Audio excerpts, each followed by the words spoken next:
الحمد للہ رب العالمین والصلاة والسلام علی سید المرسلین محمد وعلی آلہ وصحبہ اجمعین رب اشرح لی صدری ویسر لی امری واحلل عقدۃ من لسانی یفقہوا قولی۔ آج کا ہمارا درس جو ہے سورہ الانفال آغاز سے صفحہ نمبر 177۔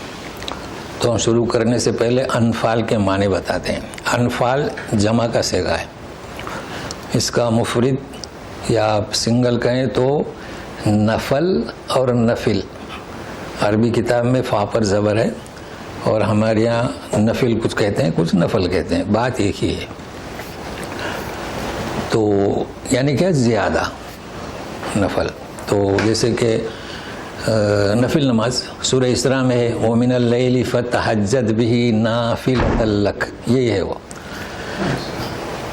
تو جیسے کہ آپ پڑھ چکے ہیں گزشتہ، خیر کے معنی مال بھی، ان ترک خیرن الوصیۃ للوالدین، اور خیر کے معنی خیر بھی، بھلائی، فَمَن يَعْمَلْ مِثْقَالَ ذَرَّةٍ خَيْرًا، یہ تو جان چکے ہیں۔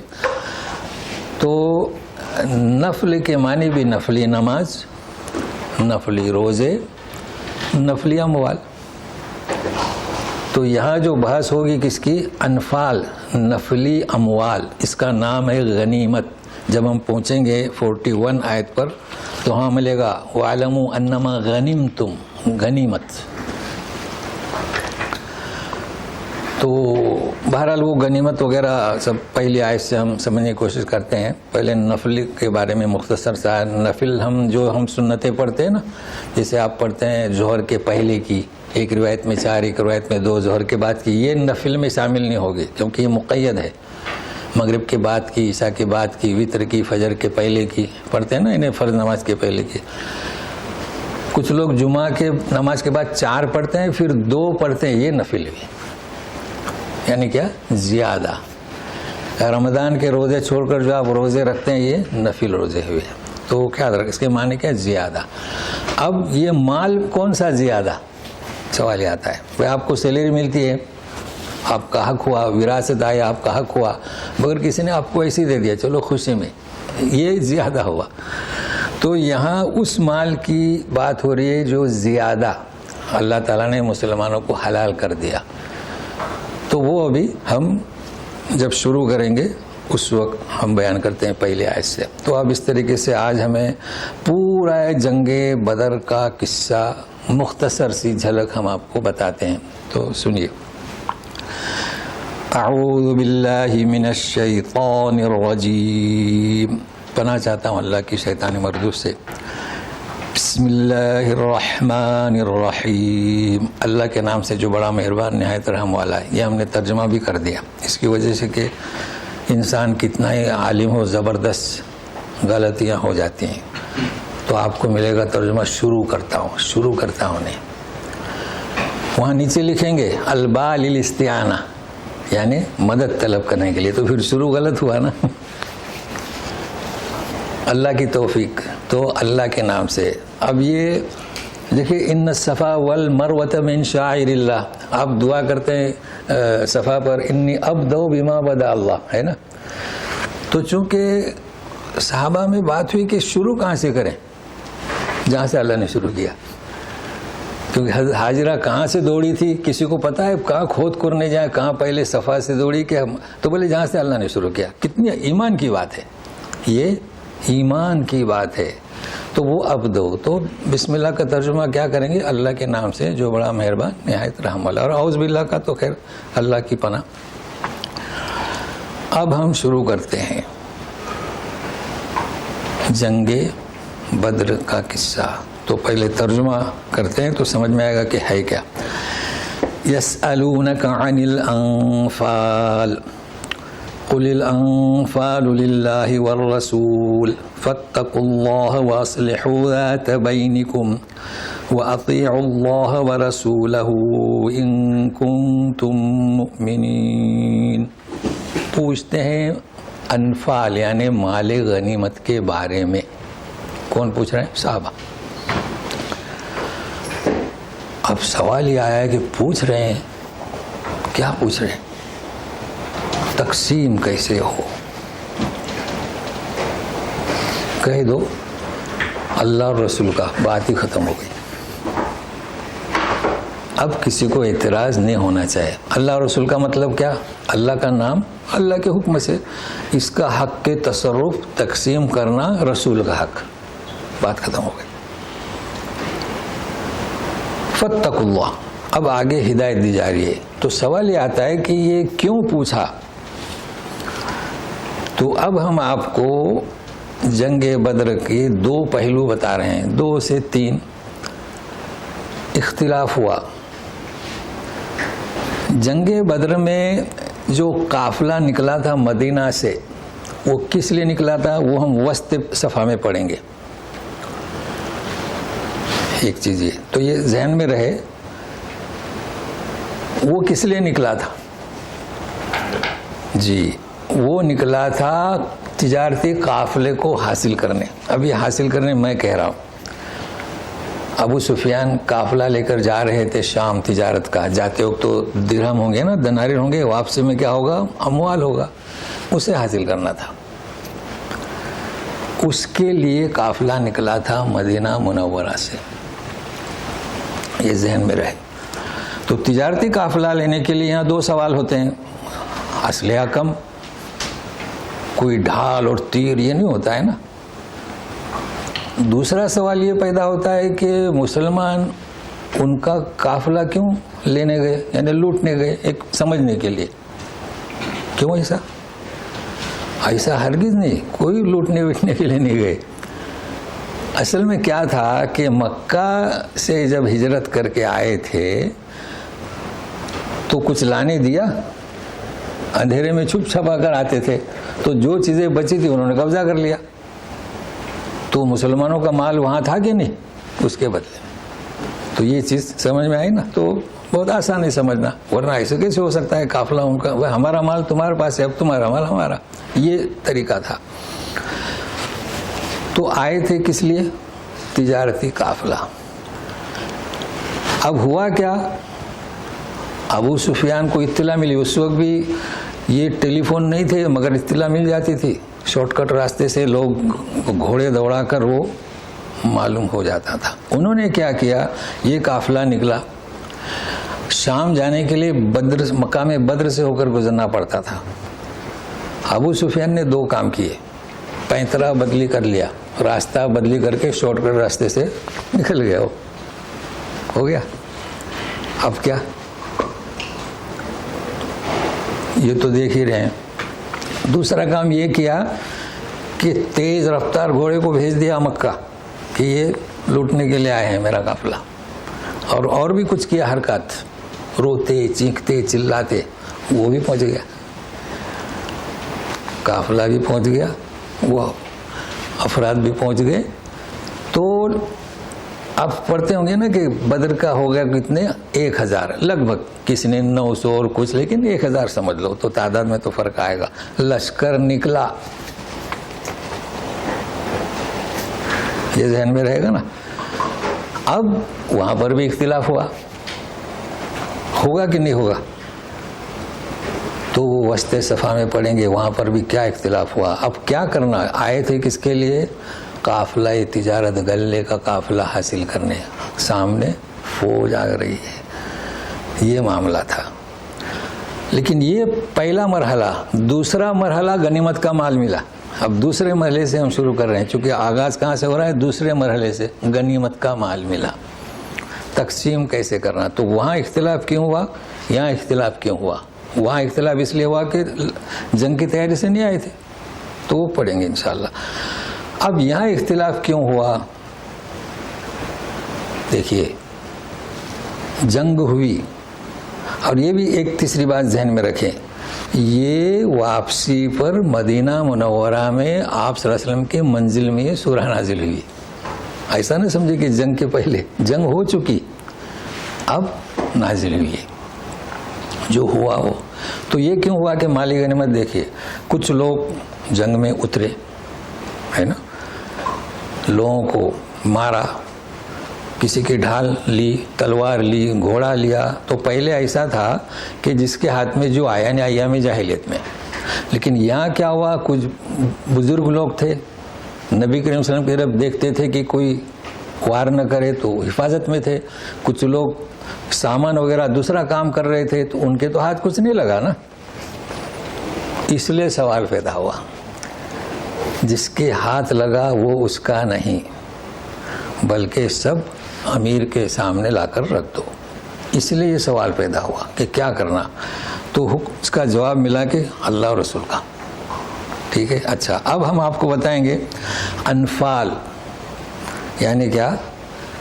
مال غنیمت. قرآن شریف میں اسی 41 پہ ہم پڑھیں گے کہ انما غنمتم، پھر اس کی تقسیم آئے گی. کچھ دور نہیں ہے، جب پہنچیں گے اس کو سمجھنے کی کوشش کریں گے کہ وہاں پر تقسیم بتا دی گئی ہے.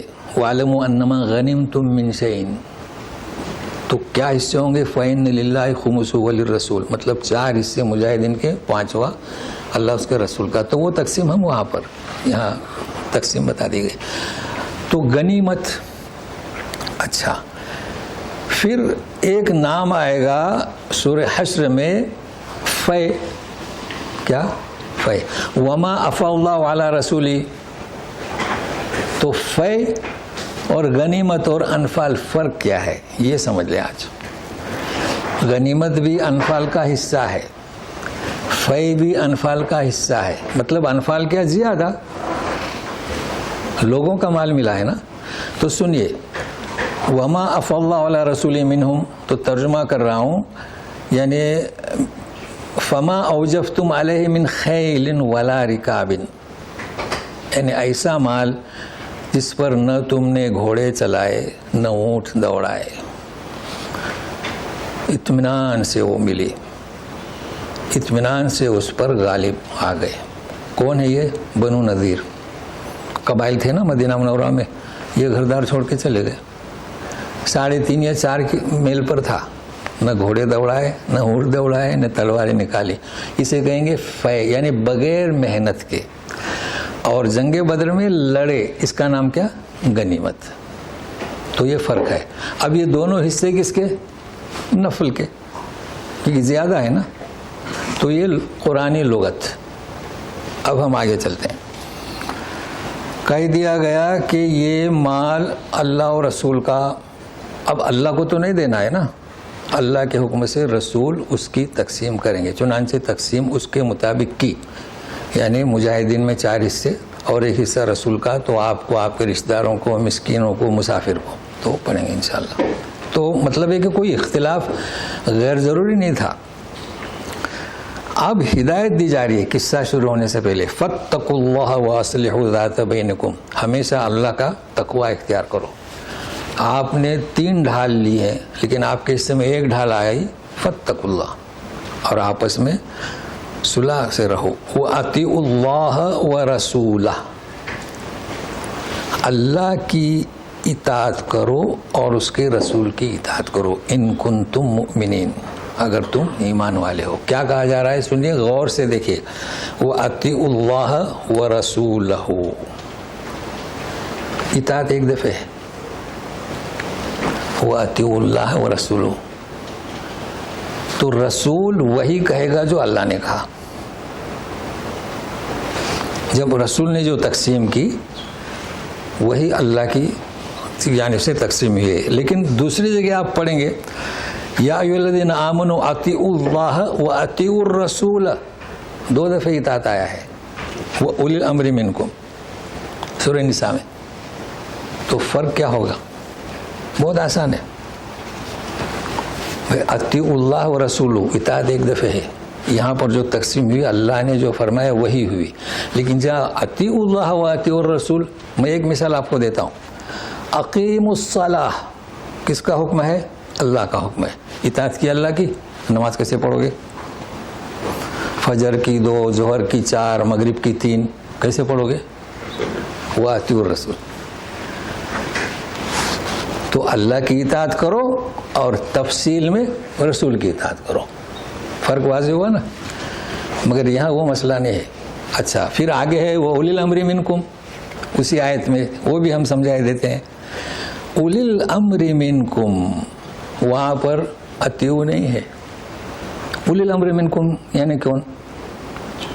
امر معاملات والے حکم. پہلے خلیفہ تھے, اس وقت رسول, پھر خلیفہ, پھر کیا ملوک, اور اس کے بعد یہاں کے جو جیسے مفتی اعظم ہے نا, علماء, شیوخ, ان تو یہ تابع ہیں رسول کے. کس کے؟ رسول کے تابع. تو ان کا بھی احترام. ائمہ چلے, ائمہ لیجئے, ائمہ جو بہت مشہور ہیں وہ بھی یہی کہتے ہیں نا کہ 10 سال حدیث فہو مذہبی. تو یہ فرق ہے, لیکن آج اس کا موضوع نہیں ہے, لیکن اس آیت کو میں نے لغوی معنی کے اعتبار سے آپ کو بتا دیا. اگر تم مومن ہو. اب ساتھ میں رہیے, مومنین کی کچھ صفات بیان کی جا رہی ہیں, تو سنیے گا. انما المؤمنون الذين اذا ذكر الله وجلت قلوبهم واذا تليت عليهم آياته زادتهم ایمانا وعلى ربهم يتوکلون. مؤمنین کون ہیں؟ جب اللہ کا ذکر کیا جائے, وجلت قلوبہم, بھائی دل ان کے روب میں آ جاتے ہیں. وجلت قلوبہم, ایک تو یہ ہے. دوسرا تلیت آیا تم, جب آیتیں پڑھ دی جاتی ہیں, ایک تو پھر اللہ کا ذکر, ایسے کہا نا اللہ اس کے رسول کا, ٹھیک ہے, تو دل ان کے ڈر گئے. دوسرا کہا جب آیتیں پڑھی جاتی ہیں زادتہم ایمانا, تو وہ آیات اس کا ایمان بڑھاتی ہیں. دیکھیں زادت فیمیل سیگا ہے, وہ آیات زادت ایمان بڑھاتی ہیں ان کا. پھر تیسرا ہے وعلی ربہم یتوکلون. تو سنیے بھی, وجلت اور خافت میں فرق ہے. بھائی خوف, اس کی مثال میں ہمیشہ موسیٰ علیہ السلام کی دیتا ہوں, اور بھی مثالیں ہو سکتی ہیں. لٹھیا سانپ بن گئی تو ڈر گئے, لا تخف, ہے نا. تو یہ جو خوف تھا وہ ظاہری خوف تھا, یہاں خوف نہیں کہا. ہاں وجلت, یہ دلی خوف ہے. بھائی آپ تو ظاہری طور پر دیتے ہیں, سانپ دیکھا, یہ تو فطرت ہے, اس سے ایمان میں کوئی کمی نہیں ہوتی ہے. لیکن یہ اللہ کا خوف, یہ قلبی خوف ہے. خوف کی جگہ دل ہے. آنکھوں سے دیکھو سپلائی ہوتا ہے, دل ڈر جاتا ہے. تو اللہ کا ڈر دل سے ہونا چاہیے, نہ کہ سانپ جیسا. تو ان کے دل متاثر ہوتے ہیں, ایک چیز. اور ایمان بڑھتا ہے. معلوم ہوا کہ جب انسان عمل کرتا ہے اعمال صالحہ, تو اس کو ایمان کی جو روح ہے وہ بڑھتی ہے. یہاں سے اب اس پر بھی بڑا اختلاف ہوا کہ ایمان کیسے بڑھتا ہے. ایک دفعہ کسی نے کہا کہ آمنت باللہ, بات ختم ہو گئی. نہیں, ایسا نہیں. کلام پاک کی آیت دیکھو نا, زادتہم ایمانا. اسی سے فرقے بن گئے. اب ان فرقے والوں کو چاہے کہ قرآن شریف کی آیت دیکھیں. دیکھیں گرامر بھی آیت سے بنے ہیں, عقائد بھی آیت سے بنے. اصل مرکز کیا؟ قرآن اور تشریح احادیث. تیسرا بھروسہ اللہ پر. بھروسہ کسے کہیں گے؟ یاد رکھنا کہ تدبیر کرنا بھروسے کے مخالف نہیں, توکل کے مخالف نہیں. تدبیر کرنا تقدیر کے مخالف نہیں.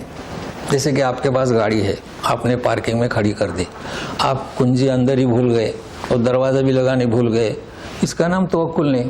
واپس جائیں گے تو ملے گی یا نہیں ملے گی, آپ کی نصیب. تو آپ اس کو لاک کریں, دروازہ بھی لاک کریں. یہ توکل کے خلاف نہیں. اب بولے بسم اللہ توکل تو اللہ, تو یہ ہے توکل. اب یہاں ساتھ میں رہیے گا, اور بھی اور صفات آ رہی ہیں. تو یہاں کتنی ہوئی تو پھر آخر میں پوچھتا ہوں میں. چلیے آگے.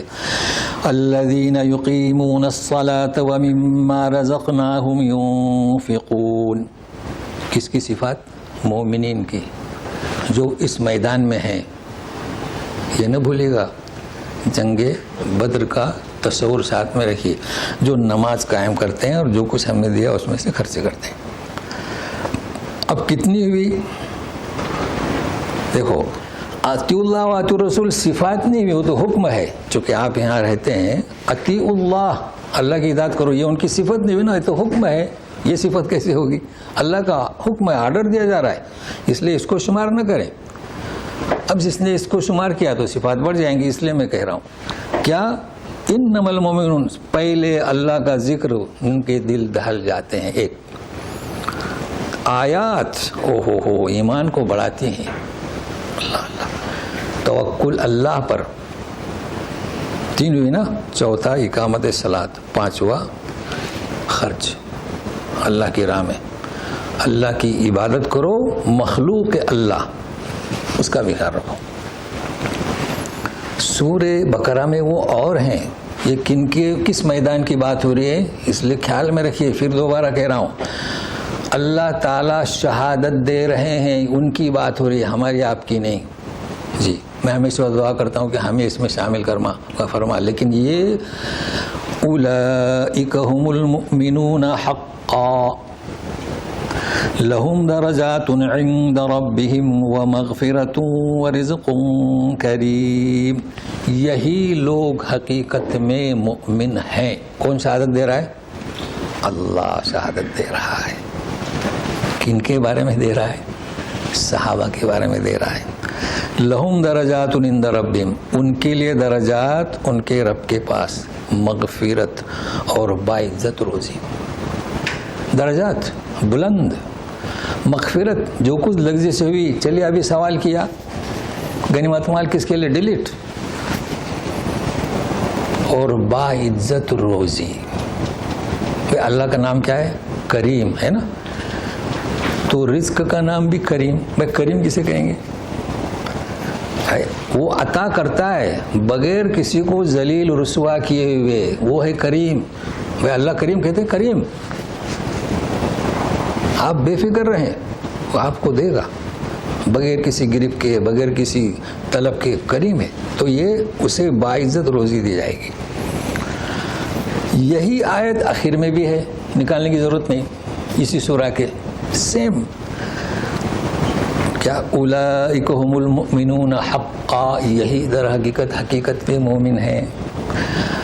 تو میرے اس نقطے کو یاد رکھیں، یہ اللہ تعالیٰ شہادت دے رہے ہیں، وَكَفَى بِاللَّهِ شَهِيدًا، اللہ کی شہادت کافی ہے، یہ ہمارے آپ کے بارے میں نہیں۔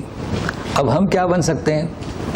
آپ کوشش کریں، ہم مسلمان بن سکتے ہیں۔ ہمیں چاہیے کہ صحیح معنی میں مسلمان بنے، کیا صحیح معنی میں۔ باقی یہ حق کے ایمان، یہ اللہ شہادت دے رہا ہے، ہمارے بارے میں بھی شہادت دے۔ دعا کرتے رہیں اللہ تعالیٰ سے اور کوشش کریں۔ اب آگے ہم شروع کرتے ہیں۔ اچھا، اب دوسرا مرحلہ شروع ہو رہا ہے۔ تو ترتیب مقدم آئی، پہلے جنگ بدر کا واقعہ ہوا، اسے بعد میں، اور جو مال غنیمت ملا اسے پہلے۔ تو اسے آپ ذہن میں رکھیے گا۔ کما اخرجک ربک من بیتک بالحق وان فریقا من المؤمنین لکارہون۔ کما، اس کا مطلب کیا؟ آپ کبھی مثال دیتے ہیں نا، پہلے آؤ مارکیٹ سے یہ مال جیسے پہلے لائے۔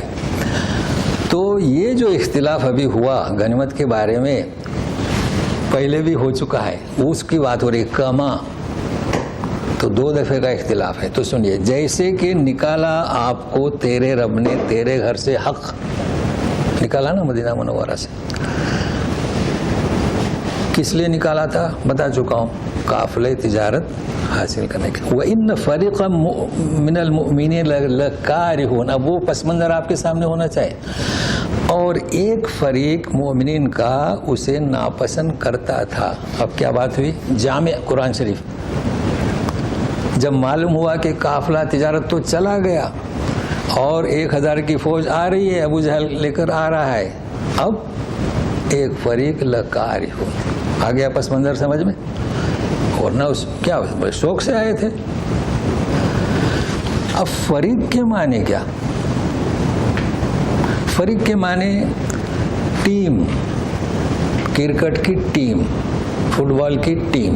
اب اردو میں ہم فریق کہہ رہے ہیں یا ٹکڑی، چونکہ فریق اسی لیے کہیں گے نا۔ تو خیال رکھے گا، یہاں کہا جا رہا ہے وَإِنَّ فَرِيقًا مِّنَ الْمُؤْمِنِينَ، یاد رکھنا مومنین میں سے کہا، یہاں منافق کی بات نہیں ہو رہی ہے، مگر ایک یہ کیا کریں، ہم لوگ عجمی لوگ ہیں۔ اب یہاں منافق کا ذکر کہاں سے آیا ہوا ہے؟ بتائیے کس کی بات ہو رہی ہے؟ اولئک مؤمنون حقا۔ منافقین تو کب پیدا ہوئے؟ یعنی پیدا کا مطلب آغاز کب ہوا؟ ابھی تو جنگ ہوئی نہیں تھی، یہ پہلی جنگ ہے۔ کہ مسلمان جیت گئے. اب مدینہ منورہ میں ان لوگوں کو جلن ہونے لگی. باقی تو یہاں منافقین کا ذکر نہیں ہے، لیکن یہ انسان توجہ اس طرف چلی جاتی ہے تو اس کا خیال رکھے گا. فریقم من المؤمنین، تو کیا کہہ رہی تھی جماعت کہ ہم، اب اس کی تفصیل بھی آ رہی ہے، مجھے بتانے کی ضرورت نہیں، چلو آیت میں سنیے گا. یجادلونک فی الحق یجادلونک فی الحق بعدما تبین کانما یساقون الی الموت وهم ینظرون. آپ سے بحث کر رہے تھے حق کے بارے میں. کون سی جنگ؟ بعدما تبین، بعد اس کے کہ بات ظاہر ہو گئی تھی. کون سی بات ظاہر ہوئی تھی؟ ابو سفیان نکل گئے مکہ. کیا بات ظاہر ہوئی؟ تو اب کیا کرو گے؟ واپس جنگ، قافلہ آ رہا ہے نا، دوسرا لشکر. دیکھیے اب بحث کر رہے ہیں آپ سے، کان نما یساقون الی المیت. بحث کیا کر رہے ہیں کہ ہمارے پاس کچھ نہیں ہے.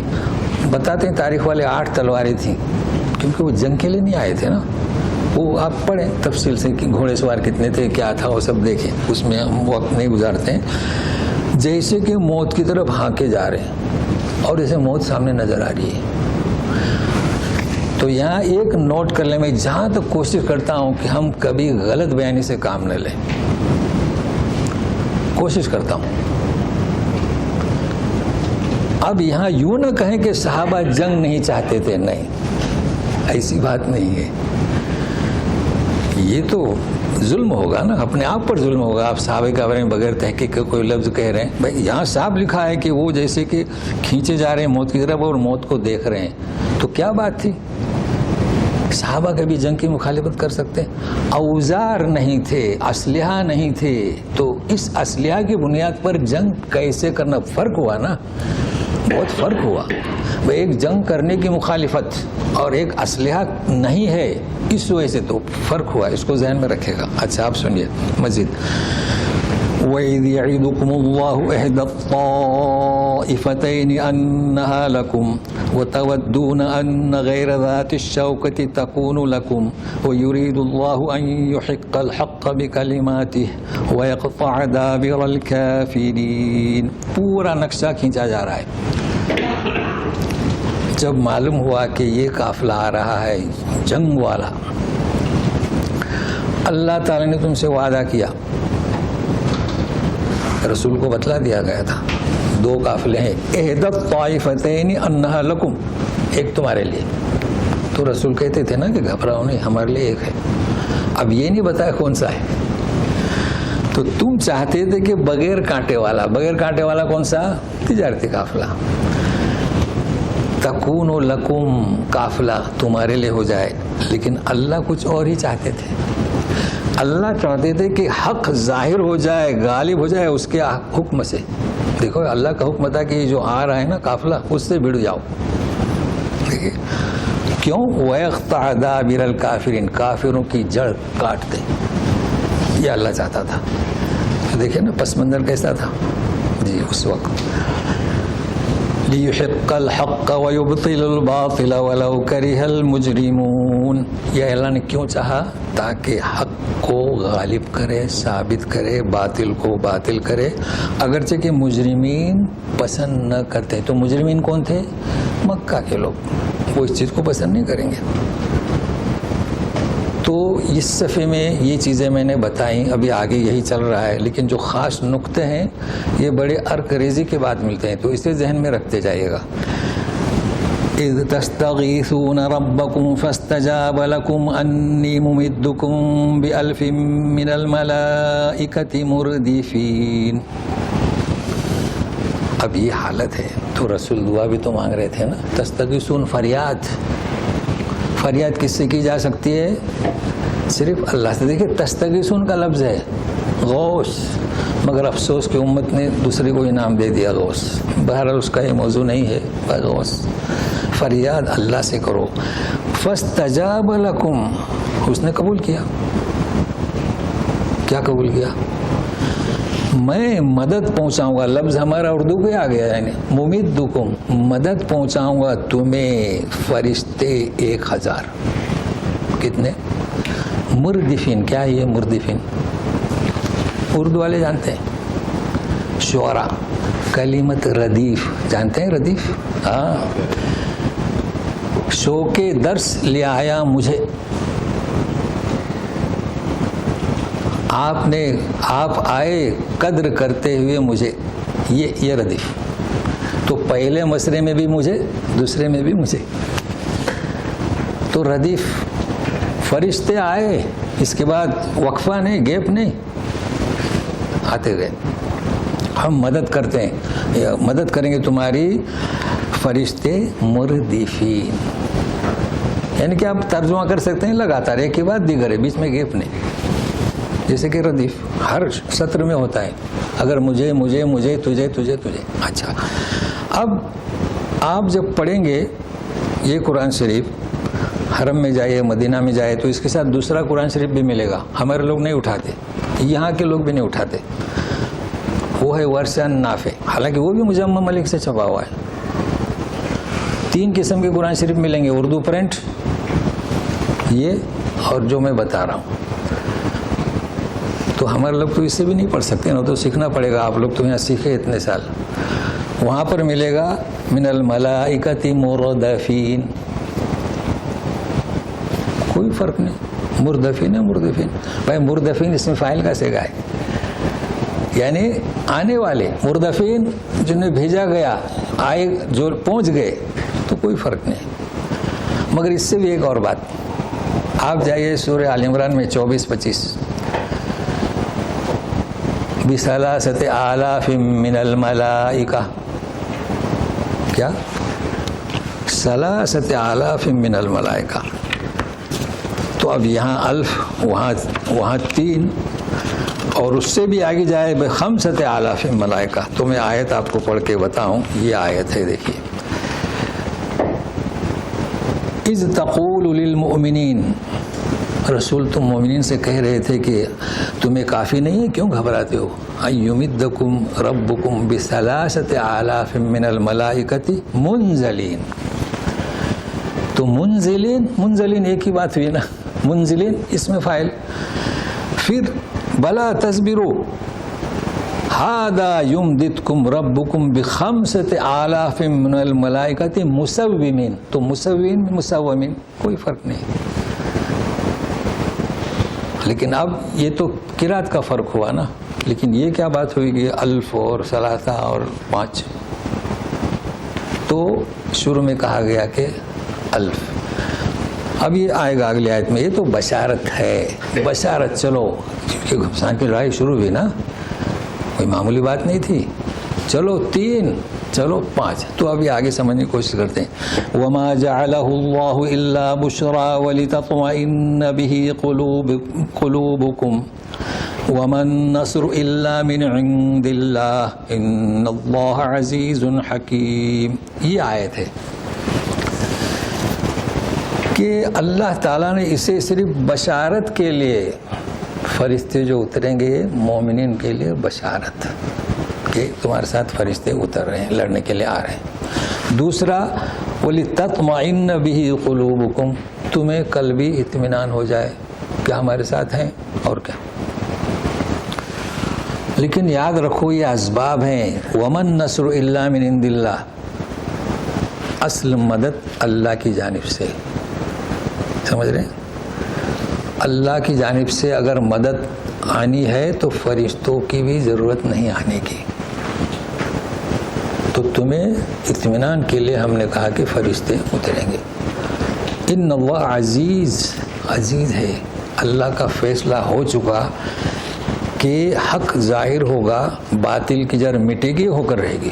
چاہے فرشتے آئیں، چاہے فرشتے نہ آئیں، چاہے تمہارے پاس 8 تلواریں ہوں، چاہے 2 ہوں، وہ تو اللہ تعالیٰ ایسی تدبیر کرتے ہیں کہ تمہیں فتح حاصل ہوگی. یہ کہا جا رہا ہے. اب مزید سنیے اس کا پس منظر. اذ یغشیکم النعاس امنة منه وینزل علیکم من السماء ماء لیطہرکم به وَيُذْهِبَ عَنْكُمْ رِجْزَ الشَّيْطَانِ وَلِيَرْبِطَ عَلَىٰ قُلُوبِكُمْ وَيُثَبِّتَ بِهِ الْأَقْدَامِ. یعنی اس وقت کو یاد کرو جنگ کے دوران میں اذ یغشیکم النعاس، نعاس یعنی اونگ، جھونکا مارتے ہیں نا بیٹھے بیٹھے، جیسے آج خطبہ اگر کہیں لمبا ہو 45 منٹ کا تو جھونکا، یہی نعاس. تو اس نے ڈال دی تم پر نعاس. اب یہ نعاس کب؟ کیونکہ اس وقت کی جنگیں جو ہے نا نظم سے ہوتی تھی، رات میں جنگ نہیں کرتے تھے، رات میں سو جاتے تھے. لیکن ایک جنگ کا میدان ہے یا گھوڑے پر بیٹھے ہیں کھڑے ہیں تو اونگ آتی تھی. یہ اونگ جانتے ہیں آپ، اونگ کا آنا، نیند کا آنا ہم سب جانتے ہیں. تھکے ہوئے ہیں، تھوڑا سا لیٹ گئے آدھا گھنٹہ، انرجی آتی ہے. تو جب ڈھانک دیا کس کے لیے؟ امانتم من، یہ اس کی جانب سے تمہیں اطمینان کے لیے. تو جب بھی اونگ آئی تو وہ چست ہو گئے، یہ اللہ کی جانب سے تھی. تو یہ کہا گیا ہے نعاس امانتم من. لیکن جمعہ کی نماز میں جو جھونکا دیتے ہیں اس کا کیا نام رکھیں گے ہم؟ من الشیطان. سمجھے نا؟ یہ دو ہیں اونگ، ایک اللہ کی جانب سے، ایک شیطان کی جانب سے. چونکہ جمعہ کی نماز کے لیے تیاری سے آنا چاہے، بھائی وہاں بھی مشروب ہو، بیگم بنائے جو بدن کو تقویت پہنچائے، نیند کو اڑائے اور جا کے بیٹھے. اب یہ کہ کوشش کی جا رہی ہے کہ بھائی خطبہ مختصر ہو، لیکن یہ کہ نواز دو ہیں، نہیں تو سب بولیں گے کہ یہ تو اونگ اللہ کی جانب سے نہیں. ایک اونگ کون سی ہوتی ہے؟ اب جیسے اسکول میں جاؤ، کالج میں جاؤ اور اونگ آئے تو ٹیچر تو سزا دے گا نا جی. تو بہرحال اناس. دوسرا مسئلہ ینزل علیکم من السماء ماء. اچھا، جنگ کے میدان میں آسمان سے پانی اتارا، یہ کیا بات ہوئی؟ لیطہرکم بہ، تاکہ تم اس سے پاکیزگی حاصل کرو. ویذھب عنکم رجس الشیطان، یہ تیسرا آ گیا رجس الشیطان. پہلے وسوسۃ الشیطان اور کیا نزغ من الشیطان گزر چکا ہے نا، 3 بیان کر چکے ہیں. مس الشیطان یہ چوتھا آ گیا. تو بات یہ ہوئی کہ جب جنگ کے میدان میں، تو وہ جنگ کا ارادہ نہیں تھا نا، وہ تو اچانک ہو گیا. تو قریش نے قبضہ کر لیا تھا پانی پر. اب کیا ہوگا؟ تو اللہ تعالیٰ نے پانی برسا دیا، پاکی حاصل کی، پیا. تو وہ دیکھیں اونگ آئی، انرجی آ گئی، پانی آیا پاک تو تازگی آئی. اور تم سے رجز جو ہے شیطان کیا ہے؟ یہ رجز شیطان، یہ رجز ہمیشہ شمار ہوتا ہے رجزم من السماء، عذاب، عذاب کی ایک حصہ. تو شیطان کے وسوسے کا ایک حصہ، نزغ کا ایک حصہ، مس کا ایک حصہ. چونکہ لوگ پریشان تھے، یہ شیطانی وسوسے تھے نا سب، تو اللہ تعالیٰ نے اسے بھی دور کر دیا کہ بھائی دیکھو اونگ آ گئی، تازگی آ گئی، تو ایک تو تازہ ہو گئے، جیسے آج کہتے ہیں فریش ہو گئے. وَلِيَرْبِطَ عَلَىٰ قُلُوبِكُمْ، یہ سب اللہ نے اس لیے کیا کہ تاکہ تمہارے دل جمے رہیں، ڈرے نہیں رہیں. اور يُثَبِّتَ بِالْأَقْدَامِ، اور تمہیں ثابت قدم رکھے. تو ہم بھی کہتے ہیں ثابت قدم رکھیں، یہاں جمع ہے، بہت آسان ہے سمجھ. چلیے آگے چلتے ہیں. اِذْ يُوحِي رَبُّكَ إِلَى الْمَلَائِكَةِ أَنِّي مَعَكُمْ فَثَبِّتُوا الَّذِينَ آمَنُوا سَأُلْقِي فِي قُلُوبِ الَّذِينَ كَفَرُوا الرُّعْبَ فَاضْرِبُوا فَوْقَ الْأَعْنَاقِ وَاضْرِبُوا مِنْهُمْ كُلَّ بَنَانٍ. جب وحی کی تیرے رب نے فرشتوں کی طرف، دیکھیں فرشتوں کو، وہی رسول کی طرف بھی ہوتی ہے، فرشتوں کی طرف بھی ہوتی ہے، شہد کی مکھی کی طرف بھی ہوتی ہے، ہر ایک کی طرف ہوتی ہے وہی. اس کے پہلو مختلف ہیں، بکری کے بچے کی طرف بھی ہوتی ہے، ہمارے جو نوالد آتا ہے اس کی طرف بھی ہوتی ہے، اس کی اشکال ہیں، مختلف نوعیتیں ہیں. تو فرشتوں کی طرف وہی بھیجی کہ میں تمہارے ساتھ ہوں. کس کے ساتھ؟ فرشتوں کے ساتھ. کون سے فرشتے؟ مردفین، منزلین، مسومین. لہذا تمہارا کام ہے فَثَبِّتُوا الَّذِينَ آمَنُوا، جو ایمان والے انہیں ثابت قدم رکھو. اب یہ تو ہم نہیں سمجھ سکتے نا، بھائی آدمی اکیلا رہ گیا، فرشتہ بازو میں کھڑا ہو گیا تو ثابت قدم رکھا نا. اب اس میں ہم نہ الجھیں، یہ فرشتے ہیں، کہ کیسے ثابت قدم رکھا؟ بہت آسان ہے. کیا بات ہے اس میں؟ فرشتے ہیں، وہ دیکھا کہ ایک اکیلا ہے یا کیا پریشانی ہے، یا تو گئے ہمت دی، مسلمانوں کو ثابت قدم رکھا انہوں نے. حالانکہ اللہ ان کے بغیر بھی رکھ سکتا تھا مگر نہیں رکھا. تو رکھو. سألقی فی قلوب الذین کفروا الرعب، دوسری جانب جو کافر ہیں ان کے دل میں رعب ڈال دوں گا. یہ اللہ تعالیٰ نے کیا، فرشتوں سے کہا کہ تم بھی ساتھ دو. اب فَضْرِبُوا فَوْقَ الْأَعْنَاقِ، مارنے کی جگہ کہاں ہے؟ گردن کے اوپر. وَضْرِبُوا مِنْهُمْ كُلَّ بَنَانٍ، اب بنان کا ترجمہ جوڑ بھی آتا ہے، پوروے بھی آتا ہے، تو دونوں بھی صحیح ہیں. اگر یہاں بھی مار دیے تو اب اس سے تلوار اٹھا نہیں سکے گا. جوڑ پر مار دو گھٹنے پر تو بات ایک ہی ہے. تو ایسی جگہ مارو کہ اس کا وہ ہاتھ ہی بیکار ہو جائے، پیر بیکار ہو جائے، ایسا کام کرو. اب ذالک سے شروع ہو رہا ہے، ذالک بأنہم شاقوا اللہ ورسولہ ومن یشاقق اللہ ورسولہ فإن اللہ شدید العقاب. اب یہاں ذالک آ رہا ہے، اس کے بعد فوراً متصل ذالکم آئے گا، تو اس فرق کو آپ سمجھیں گے. ویسے کئی دفعہ میں بیان کر چکا ہوں. ذالک یعنی کیا؟ یہ سزا. گردن پر مارو، پوروں پر مارو. یہ سزا کیوں؟ اس لیے کہ انہوں نے اللہ اس کے رسول کی سخت شدید مخالفت کی ہے جو وہاں پر آ کے پہنچے ہیں جنگ کے میدان میں. اور یہ اصول ہے، جو کوئی اللہ اس کے رسول کی مخالفت کرے تو اللہ تعالیٰ سزا دینے میں سخت ہیں. لہذا انہیں یہ شکل بتا دی گئی کہ ہم ان کے دلوں میں رعب ڈالیں گے اور آپ گردنوں پر مارو، پوروں پر مارو یا جوڑ پر مارو. اس لیے کہ کتنے تھے؟ 1000 کے قریب تھے نا. یہاں کتنے تھے؟ 300 تھے. لیکن کتنے قتل ہوئے؟ سوچنے کی بات ہے نا. یہ کیسے ہوا؟ اس وجہ سے ہوا ہے، ورنہ ہو سکتا ہے 3 گنا زیادہ تھے. تو اب سمجھ میں آئے گا کہ اللہ تعالیٰ نے یہ کیوں فرمایا کہ الف من الملائکتی. بھائی تم 300 ہو، فرشتے تمہارے ساتھ، وہ چونکہ 1000 ہیں تو تمہارے یہاں 1000. لیکن جنگ کے میدان میں گھبرا گئے تو بولے 30,000. پھر گھبراہٹ ہوئی تو بولے 5,000. کہہ دو رسولوں سے. اب اترے کتنے اس سے بحث نہیں. پھر جب آگے پہنچیں گے تو ابھی تو آج پہلا سبق ہے، سمجھ رہے نا. لیکن اب جو آ رہا ہے اسی بات کو یوں کہا جا رہا ہے. دیکھو، ذالکم فذوقوہ وان للکافرین عذاب النار. پہلے ہوا ذالک بانہم، اب کہا جا رہا ہے ذالکم فذوقوا. حالانکہ ذالک سے مراد وہی ہے، ذالکم سے مراد وہی ہے. یہ جو سزا تمہیں دی جا رہی ہے وہی، لیکن پہلے ذالکم اور بعد میں ذالکم. تو یہاں بھی ترجمہ لوگوں نے یہی کیا ہے کہ یہ سزا فذوقوہ. باقی ذالک، ذالکم، ذالکم نہیں آتا ہے، سمجھے نا. اولئک آتا ہے. تو یہ گرامر میں ہمیشہ بتانے کی کوشش کرتا ہوں. یہ سزا تم چکھو جو اوپر بیان ہوئی، جو ذالک سے بیان اس میں اشارہ سے کی گئی، اور کافروں کے لیے نار کا عذاب. اب ایمان والوں کو نصیحت کی جا رہی ہے تو اسے سمجھنے کی کوشش کرتے ہیں تاکہ صفحہ ہمارا پورا ہو جائے. یا ایھا الذین آمنوا اذا لقیتم الذین کفروا زحفا فلا تولوہم الادبار. اے ایمان والو، جب تم ملو کافروں سے، زحفا یہ نیا لفظ ہے، تو پیٹ پھیر کر پیچھے مت ہٹو. اب یہ زحفاً استعمال نہیں ہوتا ہے، مطلب تمہارا آمنا سامنا، اس کا ترجمہ مقابل. جب تمہارے مقابلے میں کون ہو؟ کفر ہو. لیکن یہاں ہم کیا کہیں گے؟ آپ ایڈریس بتائیں گے، انا ساکن امام المسجد، ہے نا، یہ کہیں گے مسجد کے سامنے.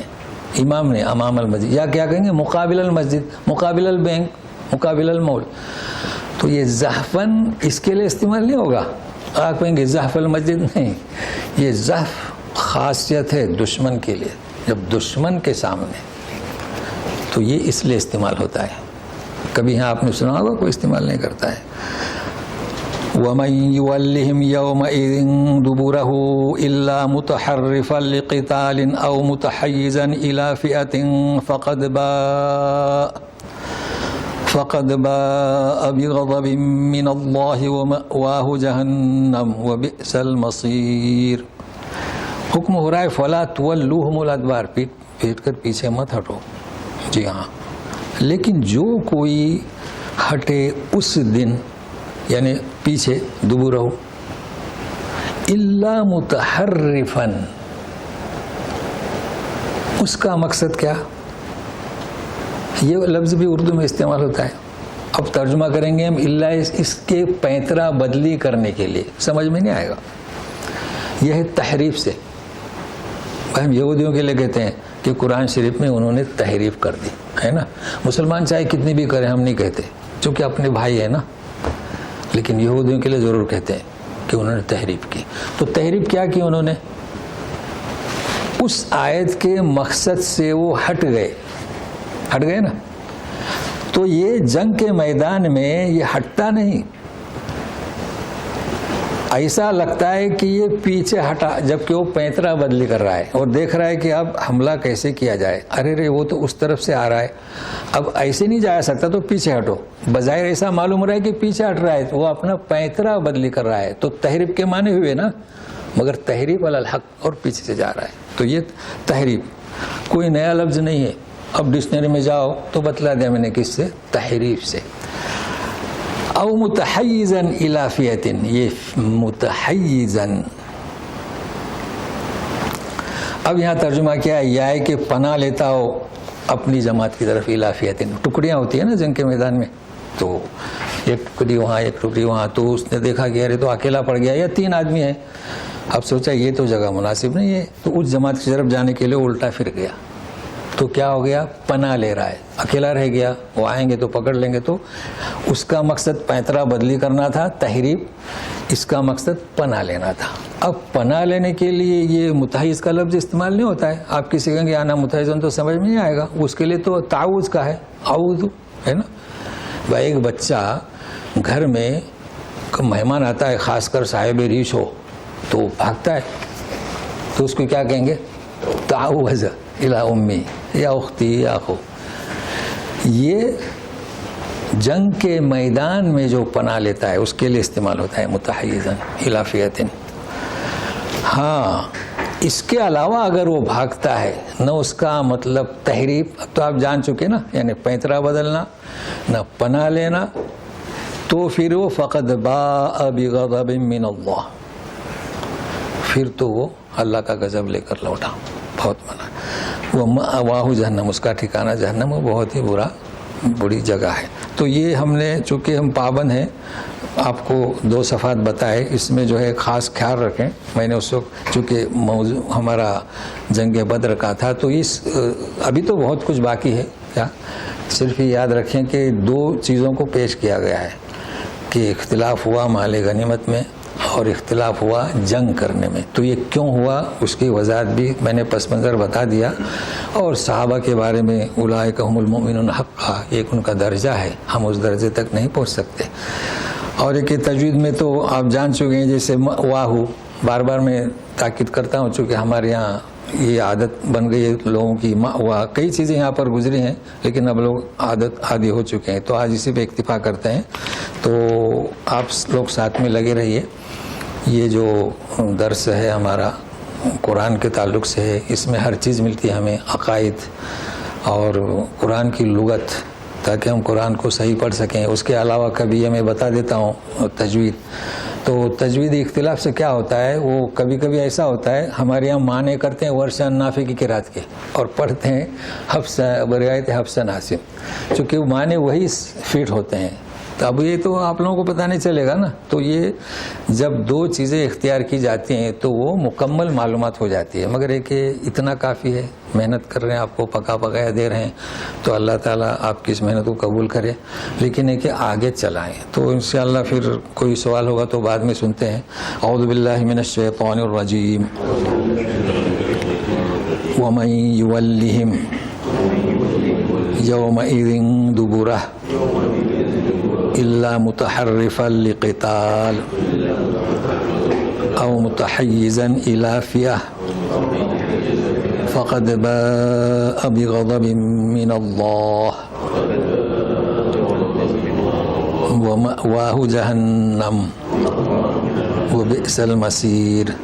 سبحانک اللہم وبحمدک اشہد ان لا الہ الا انت واستغفرک. ایک خیال رکھیں. اب البتہ ایک مسئلہ جو ہے میں خود بتاؤں آپ کو، بعد میں آپ سوال کرتے رہیں.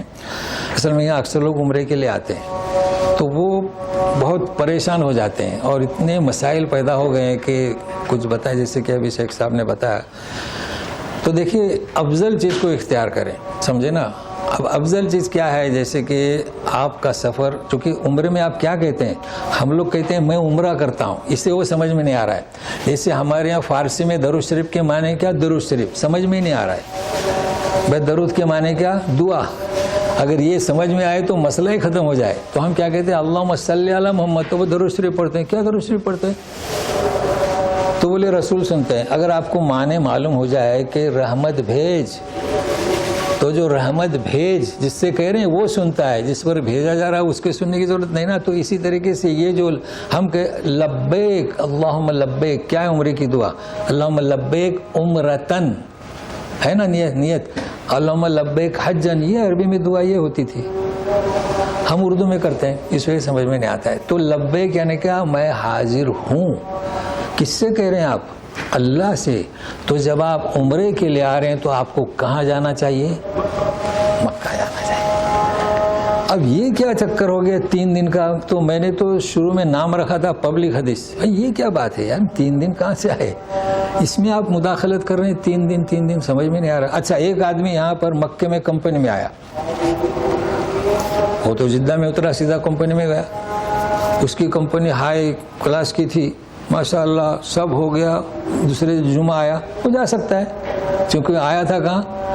کمپنی میں. اب بولے 3 دن، یہ کیا 3 دن کی کیا؟ یہ 3 دن آئے کہاں سے؟ وہ تو کمپنی میں کام کرنے کے لیے آیا نا، اس کے لیے حالات سازگار ہیں. تو یہ 3 دن کا تو بڑا مسئلہ الجھا ہوا ہے. اب کچھ لوگ کیا کرتے ہیں، دیکھیے آپ کا یہاں گھر ہے، آپ کی فیملی ہے، ان کا مسئلہ اور ہے.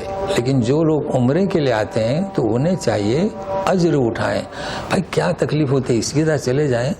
اچھا جدہ میں اور عمرہ کریں، پھر جدہ میں. اچھا ایک چیز ہے سہولت، جیسے کہ جدہ میں کچھ لوگ کمزور ہیں نا، ان کے لیے تو اجازت ہے نا.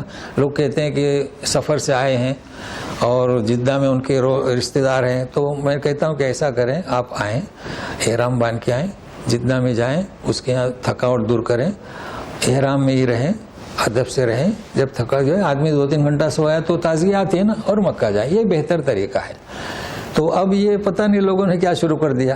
اچھا دیکھیے کچھ لوگ فیملی والے یہاں رہتے ہیں، بچے جاتے ہیں ریاض میں کام کرنے، ماں باپ ادھر ہیں، ان کے لیے تو یہ مسئلہ نہیں ہے نا، وہ تو اس کا گھر ہے. اب اسے بھی کہتے ہیں نہیں تم ریاض سے جا رہے ہو، احرام بن کے جاؤ. ارے بھائی وہ رہتا کہاں ہے؟ جدہ میں. ماں باپ اس کے جدہ میں، وہ جاب وہاں کر رہا ہے، اس کا گھر کہاں ہے؟ تو یہ چیزیں ہر ایک کے سمجھ میں نہیں آتی. بہرحال جو لوگ کرتے ہیں اللہ تعالیٰ ان کے عمرے کو قبول کرے، چونکہ اللہ تعالیٰ رحمان رحیم ہے. چلیے تو بہرحال مسائل تو کبھی حل نہیں ہوں گے، عجب عجب مسائل رہتے ہیں. تو شیخ سے پوچھ لیا کریں تو جواب بھی مختلف ملیں گے نا. جیسے کہ یہ صاحب کہہ رہے ہیں کہ انہوں نے کہا کہ اتنا 3 مہینے کے بعد پھر آپ جا سکتے ہیں. تو جس پر آپ کا اعتماد ہو قبول کریں. چلیے اس درس کے سلسلے میں کچھ. ہاں آپ نے کہا کہ جو ہے قافلے کا سے مال لینا، چونکہ ان کا سامان وہاں رہ گیا تھا، اس قافلے کی طرف بڑھے کہ ہم لے لیں. ایسا مسلمان سے زیر نہیں دیتا. ہم کہتے ہیں کہ افو در ادھر سے کام لیجیے، اور پتہ نہیں اس قافلے کے پاس وہ سامان ہوگا کہ نہیں. سوال مجھے الجھن ہو رہی. نہیں یہ الجھن نہیں، ایسے اس میں الجھن نہ کریں، چونکہ رسول موجود ہیں اس وقت. جہاں وہ ان کا عزت تھا. ہاں یہ دیکھو، یا وہ رسول موجود ہیں اور اللہ تعالیٰ خود کہہ رہے ہیں عدت طائفتین، اور اسی لیے نکلے. اس لیے اس وقت یہ جائز یقیناً جائز، ایسا سوال ہی پیدا نہیں ہوتا ہے. ہاں کوئی کیونکہ ان کا مال وہاں رہ گیا تھا نا، تو ہمارا مال تمہارے پاس ہے، تمہارا مال ہمارا ہے، اس میں کوئی شک کی گنجائش نہیں. بالکل یقینی بات ہے. وہ جو تھا مسلمان 2 قافلوں کے درمیان تھے. ایک تو وہ جو تجارت والا قافلہ تھا، اور ایک یہ جو جنگ لڑنے کے لیے. جی تو یہ ان دونوں سے لڑے مسلمان صاحب؟ نہیں، شروع میں نے کہا نا وہ تو پیترا بدل چکے ابو سفیان، وہ تو جا چکے تھے نا بھائی. جب اس وقت ٹیلی فون نہیں تھے، لیکن معلوم اطلاع مل جاتی تھی. گھوڑے سوار شارٹ کٹ راستے سے جاتے تھے، خبر مل گئی. بھائی انہیں بھی خبر ملی کہ قافلہ آ رہا ہے، یہ نکلے تو انہیں بھی خبر ملی، نکل گئے. سمجھے نا. تو وہ سامنے 2 قافلے نہیں تھے. یہ بتایا جا رہا ہے کہ تمہارے ساتھ جب معلومات ملی کہ لشکر بھی آ رہا ہے تو ذہنی طور پر 2 تھے. یہ اچھا نہیں لڑے ایک ہی سے، وہ تو چلے گئے خلاص. وہ قافلہ وہ تو چلا گیا, وہ مکہ میں پہنچ گئے, اور وہ جو ان کا وہ لڑے ایک ہی سے. اچھا تجارتی قافلے سے لڑنا کہاں ہے, ان کے پاس بھی کچھ نہیں تھا. کہیے. نافلے کے لحاظ سے میں پوچھنا چاہ رہا ہوں کہ ہمیں بڑی کنفیوژن رہتی ہے. ہم دیکھتے ہیں کہ مسجد میں لوگ 50% لوگ جو ہے 60% لوگ تو نکل جاتے ہیں فرض پڑھ کے. ان کی کیا انڈرسٹینڈنگ ہے کہ وہ نکل جاتے ہیں؟ اگر ہم مؤکد کرتے سنت کو مؤکدہ, یا تو فرض ہے یا نفل ہے, اور یہ سنت جو ہے مؤکد کر دیتے ہیں تو لوگ جو ہے نا میں دیکھتا ہوں اس کو فالو نہیں کر رہے ہوتے, تو وہ کیا ان کے ذہن میں کیا ہے کہ وہ چھوڑ کے چلے جاتے ہیں؟ نمبر 2, اس کو بتا دیجیے سنت نفل فرض. اور تیسری بات یہ جو رات کی جو ہے نا میں 2 میں تقسیم ہوں, تہجد کیا ہے, وتر کیا ہے, کیا دونوں ایک ہی یا دونوں علیحدہ علیحدہ ہیں؟ جی دیکھیے پہلی بات تو یہ نا ہم لوگ جو ہے نا ہمارے اس زمانے سے دیکھتے ہیں, اور میں یہ کہتا ہوں بھائی اس زمانے سے پیچھے کے زمانے میں چلے جاؤ, پچھلے نہیں. آپ کے سوالات تو یاد ہے, پھر مدد کرنا, لکھنے کی ضرورت نہیں. تو سنتوں کا مسئلہ کیوں سمجھ میں نہیں آتا ہے ہمارے, پتہ ہے ہم یوں سمجھتے ہیں کہ مسجدیں سنتوں کے لیے بنائی گئی. مسجدیں سنت کے لیے نہیں بنائی گئی. صحابہ کرام کے زمانے سے نبی کریم صلی اللہ علیہ وسلم بھی سنتیں گھر پر پڑھ کر آتے تھے, اور فرض کے بعد بھی سنتیں گھر پر پڑھتے تھے. خود نبی کریم صلی اللہ علیہ وسلم کبھی آپ نے دیکھا جمعہ کی نماز کا کبھی آ کے نماز پڑھنے لگے ہوں سیدھا ممبر پر؟ یہاں کے ائمہ دیکھو. تو یہ ہمارے یہاں سہولت کے لیے ہم نے بنا دیا. کس نے؟ ہم لوگوں نے سہولت کے لیے, کہ جا کر آج کل پریشانیاں زیادہ ہیں نا, دنیائی مشاکل, تو سنت یہاں پڑھ لیں. تو یہ سہولت کے لیے, آپ ان پر واجب نہیں قرار دے سکتے. یہاں جتنی بھی عشاء پڑھ کر دیکھو نکلتے ہیں, کبھی بھی وتر نہیں پڑھتے. آپ سوچتے ہیں ارے وتر نہیں پڑھا, وہ رات کو اٹھتے ہیں, رات کو مطلب آخر میں وہ وتر کی نماز پڑھتے ہیں. تو سمجھ میں آئے گا نا, مسجدیں پہلے یہی ہوتا تھا صرف کیا, فرض نمازیں. اب چونکہ مشغلے, اب پڑھ سکتے ہیں آپ, چونکہ آج کل خود ہماری مثال ایسی ہے کہ ہم نے نہیں پڑھی تو بھول جاتے ہیں, تو یہ مسئلہ حل ہو گیا نا. لیکن ان کو مجبور نہ کریں. ایسا قصہ ہمارے یہاں پیش آیا تھا, مجھے بلایا, میں بڑے شوق سے گیا, چلے جذبے شوق ہے. تو بولے ان بچوں کو سمجھاؤ کہ نماز سلام پھیرنے کے بعد بڑوں سے پہلے مت نکلو, سنتیں پڑھو. میں پریشان ہو گیا, میں نے کہا یہ تو اللہ کے رسول نے نہیں کبھی فرمایا کہ سنتیں پڑھ کے نکلو. تو بولا یہ بات تو میں نہیں کر سکتا. البتہ سمجھاؤں گا کہ بڑوں کا احترام کرو اور ذرا بیٹھے رہو اور بڑوں کے ساتھ رہو. تو یہ مسئلہ ہو گیا. اچھا دوسرا مسئلہ کیا آپ کا تھا کہ دیکھیں وطر, یہ جو مقید ہے نا یہ سنتیں ہیں. دیکھو وطر کے بارے میں آپ نے سنا ہوگا سنت مؤکدہ ہے نا. تو سنت مؤکدہ کسے کہیں گے؟ کہ نبی کریم صلی اللہ علیہ وسلم نے ہمیشہ اسے ادا کیا ہو. تو اب ہمارے انڈین اسٹائل سے مت سمجھنے کی کوشش کرو. سنت مؤکدہ وطر کی نماز اور فجر سے پہلے, فجر کی سے پہلے اکثر کہتا ہوں تو فجر کے فرض کے پہلے, وہ تو سمجھتے ہیں نا بولنے میں, یہ سنت مؤکدہ ہے. یہ آپ کو پڑھنا ہی ہے. فجر کی آپ کی نماز چھوٹ گئی قضا کے ساتھ بھی پڑھیں, ٹھیک ہے نا. اور وطر کی اگر آپ عشاء کی نماز پڑھیں گے تو قضا کے ساتھ پڑھیں. لیکن ظہر کی آپ آگے جماعت میں مل گئے, 4 رکعت پڑھے اور چلے گئے, تو اب اس کی قضا کی ضرورت نہیں, کیے تو ٹھیک ہے. تو یہ لیکن یہ سنت ہیں, نفل نہیں ہیں. چونکہ آپ پڑھتے ہیں ظہر کے پہلے کی 4, یہ ظہر کے پہلے کی 2 جو روایت ہیں, پھر ظہر کے بعد کی 2, پھر مغرب کے بعد کی 2, پھر عشاء کے بعد کی 2, یہی پڑھتے ہیں نا. اچھا عصر سے پہلے پڑھیں گے تو تحیۃ المسجد کی 2, پھر نافل, کیونکہ عصر کے پہلے کی حدیث صحیح سے ثابت نہیں ہے. تو مقید کے علاوہ جو ہیں وہ نفل ہیں. تو وطر نفل, اس میں تہجد کیسے آ گئی؟ وطر کے بعد آپ کا تہجد کا وقت, آپ تہجد پڑھ سکتے ہیں اور تہجد کی نماز کو وطر کریں. اب یہاں بھی وہی مسئلہ ہے, درود شریف کے معنی ہمیں معلوم نہیں, اور وطر پڑھیں, یہ پڑھنے کا لفظ حدیث میں نہیں ہے. یہ اگر آپ یاد رکھیں گے تو مسئلہ حل ہو جائے گا. اور ہم سمجھا نہیں سکتے. ایک صاحب نے کہا کہ قاری صاحب آپ ایسا کیسے کہتے ہیں کہ آپ کیا وہ 3 رکعت ایک ساتھ پڑھو یا کیا, وہ کچھ مسئلہ ہے نا. 3 رکعت الگ الگ پڑھو یہ افضل ہے, اور آپ 2 رکعت وطر کی کیسے پڑھیں گے؟ وہ تو 2 ہوئی. یہ کیوں ایسا سوال کرتے ہیں؟ ان کو وطر کے معنی ہی نہیں معلوم. اللہ کے رسول صلی اللہ علیہ وسلم نے یہ کبھی نہیں کہا کہ وطر پڑھو, وطر کرو. کیا کرو؟ وطر کرو. اب یہ ہماری اردو والوں کی یا عجمیوں کی یہ کوتاہی ہے کہ ہم کہتے ہیں 2 رکعت پڑھتا ہوں وطر کی. کس نے آپ سے کہا؟ تو وطر کرو مطلب کیا؟ آپ